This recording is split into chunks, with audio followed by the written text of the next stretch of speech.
கொடுப்பார். நம் நினைத்ததை நடத்தி கொடுப்பார். ஹல்லேலூயா! Praise the lord. இயேசுவே ஆண்டவர். கலாத்தியர் 4:8 ஒரு காலத்திலே நீங்கள் கடவுளை அறியாதிருந்தீர்கள். ஒரு காலத்திலே நீங்கள் கடவுளை அறியாதிருந்தீர்கள். அப்போது கடவுள் அல்லாதவற்றுக்கு அடிமைகளாய் இருந்தீர்கள். எதற்கு அடிமையா இருந்தீங்க? கடவுள் அல்லாதவற்றுக்கு அடிமையா இருந்தீங்க. செல்போன் கடவுளா? செல்போன் கடவுளா? டிவி கடவுளா? குடிக்கிறது கடவுளா? தீய பழக்கம் மட்டும் போதைக்கு கடவுளா? அதற்கெல்லாம் நீங்க அடிமையாக இருந்தீர்கள். கடவுளை அறியாது இருந்தீர்கள். அப்ப கடவுளை நீங்க தெரியல.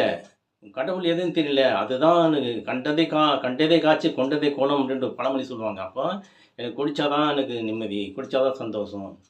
பல பெண்கள்கிட்ட போனால் தான் சந்தோஷம், பல ஆண்கள்கிட்ட போனால் தான் சந்தோஷம். செல்ஃபோனை பார்த்துட்டு அதில் பல கெட்ட செய்தியை பார்த்தா எனக்கு சந்தோஷம் என்று